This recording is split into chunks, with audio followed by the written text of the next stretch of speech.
You're listening to the Trance Messages from Spirit podcast. Hi, I'm Linda Pynaker. I'm a trance medium and author.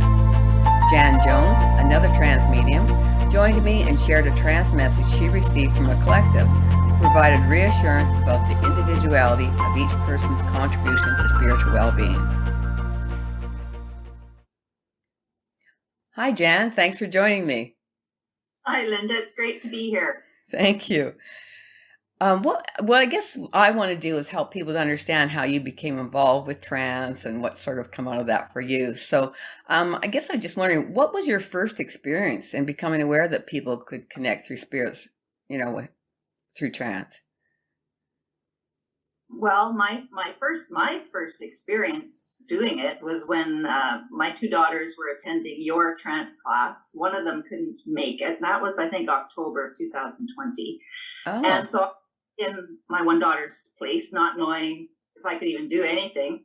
And I was able to get messages. So I was really quite astounded, like surprised. Oh, that's kind of cool. I didn't even realize that. I actually thought that you had come for a reading with your two daughters and that both of them had done some trance in front of you and you just sat there quietly and listened.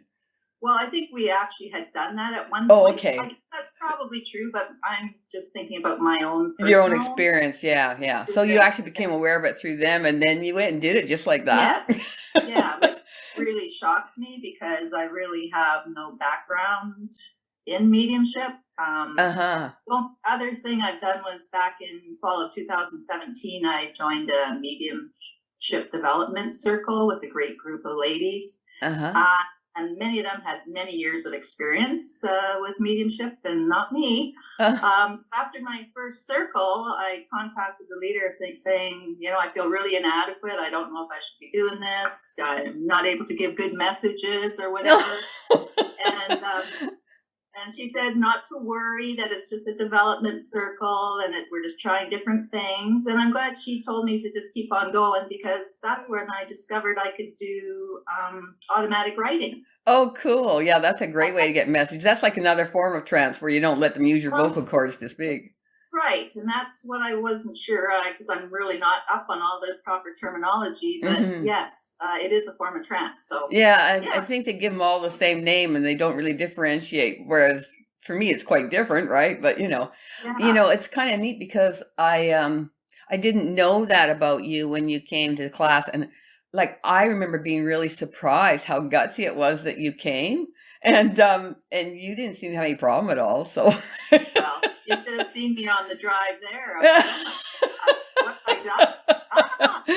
Well, join the club, you and everybody else, including me. It takes guts, especially if you're doing it in front of other people for the first time and you've never even done it at all. Like that takes guts. So I was really thrilled I was able to get some form of a message out or two. I certainly don't remember any kind of problem. I remember being impressed. Thank you. Yeah, I think you did way better than you must be remembering. Well, you know what? I never think I give good messages. And then when we record them, then I'll listen back and I go, oh my gosh, that's actually pretty good. Yeah. Even automatic writing, even as I'm giving the messages, I'm always thinking in my mind, am I making this up? Is this coming from... Yeah, unfortunately, it feels like that. Yeah, and then I'll listen to it or I'll reread the ones I write and I go, oh no, I don't even talk like that. That's not me. Yeah, right? Exactly. Oh, that's such a good explanation. Yeah. That's exactly what it's like. So it really is important to either look back on what you've written or else listen back on whatever you've recorded. Yeah. Yes. So what do you like most about connecting with trance? What do I like most about it? Well, I like doing it when we're in a group just because you hear the other messages and then everyone does things differently. Other people see and hear, whereas I can't see anything. I don't hear anything. Messages pop into my head and I just say what comes into my head. Yeah. They're not really supposed to hear anything anyway. So don't worry about missing that. Yeah. But it's really interesting that after we've given the messages that we discuss them. And then when some of them can describe what they've actually seen, I just find that so fascinating because I can't do that. So, well, when you close your eyes, do you see any different colors and energy at all? Sometimes I do. Well, sometimes so you're clairvoyant then, so that means the visions will come with practice. Yeah, and it's just, I mean, that's partly my fault because I really don't practice, as you know. Honestly, most people don't. I work full time, so I'm exhausted all the time. Yeah. So maybe when I can retire, I can focus more on this. I also think that people find it easier when they're with the group. It's like you're in the right space and the right state of mind. Yes, and, it does, I think, amp the energy up, right? Exactly. Yeah. So that's another thing too. Yeah. What sort of challenges have you experienced? I mean, I know part of it is you feel like you're making it up and the confidence, that sort of thing. Is there anything else that's been a challenge for you? Sometimes just quieting the mind, like when you're preparing to go into trance, like you got like a gazillion things going on in your mind, and like you really have to quiet everything. Yeah. And I find the deep breathing and slow breathing really helps with that. You got to totally relax. Good. So, I mean, that all comes, I guess, again, with lots of practice. It's easier to do. Well, I think I like the way you explain that too, because it'll help other people. When they listen to this, will help them when they want to go practice to know what they really need to focus on. The breathing really is the most important part to help you relax. So, and it really, really does help. And other things would be like doubting myself. And that's why I also like the group, because they can validate that there's actually someone or something there that I'm relaying the message from. So that validation in knowing, so that I'm actually really doing something, I'm not making it up. So the self-doubt is sort of a big challenge to overcome. Yeah, I think that's the biggest one for everybody, actually. And the other, like another challenge I have is I'm kind of hard on myself because I can't do what everyone else does. I get these thoughts that pop into my head, but when I see other people can see and they can, tell you exactly what's going on, I'm like, oh my God, I can't do that.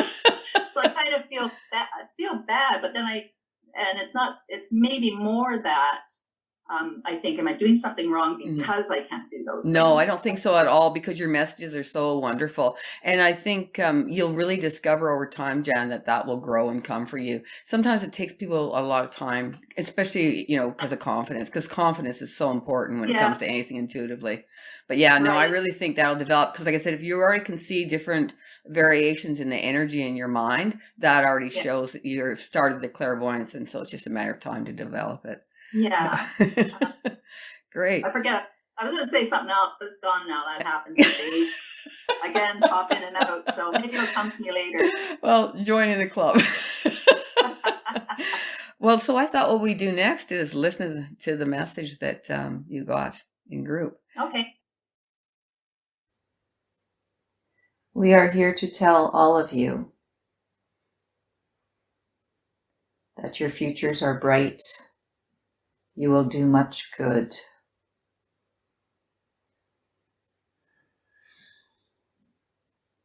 Many will learn from you. Many will open to their possibilities of what they can do, what they can be. This is important. It is important to spread the word, to help others. For it is important to the well-being of your planet, of your race, of your species. It is important that everyone knows that they too can develop their spiritual destiny, whatever it may be. It may not be the same as what you do, what each of you do may be different from the other. It doesn't diminish your own gift, your own possibilities.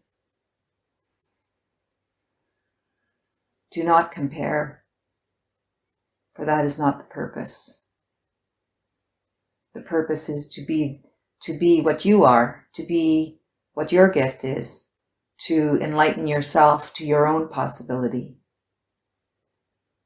Do not compare. That is not what it's about. Be yourself. Be who you are to be. This is so important for each and every one of you. Those are more advanced than others. That is just how we all come to be. We come into our own at our own time, at our own pace. Do not worry, for it will be your time to shine when it is your time to shine. If you are meant to shine, your gift may be not to be in the spotlight, but to help others just come into their own.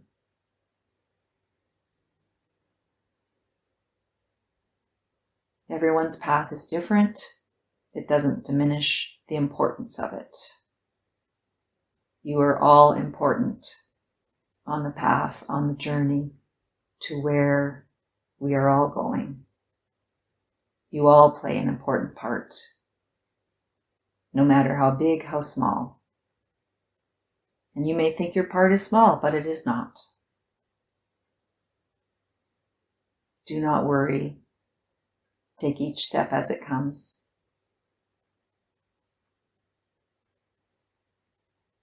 You are all doing good in your own way. And more people are joining and becoming enlightened to what they will be doing, to what they need to do. For this is the way it is meant to be. Keep on doing what you each are doing. We are proud of each and every one of you. Thank you for doing your part. It is so important. With light and love. Thank you. Wow, that's such an encouraging and supportive message. I think that people are really going to value that and enjoy it. Thank you so much.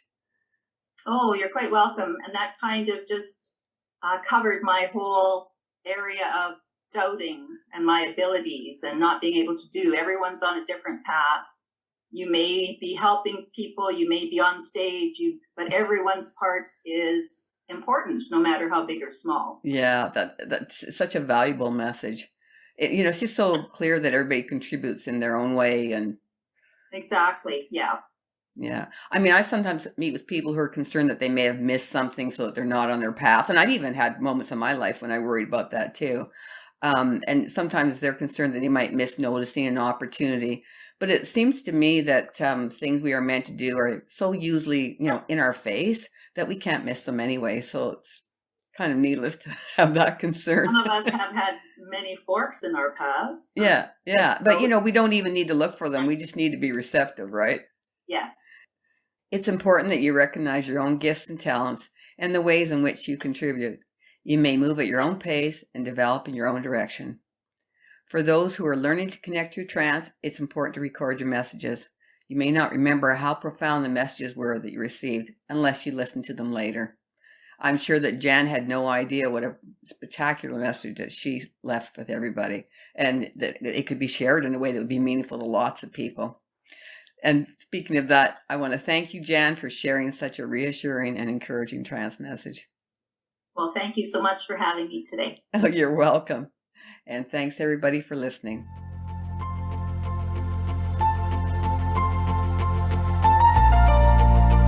The next podcast will be available on Thursday, March 10th at 6 p.m. Pacific Time. I'd love for you to join me then. If you'd like to be notified about upcoming trance messages from Spirit Podcast, please follow me. If you'd like more information about the classes or one-on-one trance training I provide, you may visit my website at www.pynaker.com.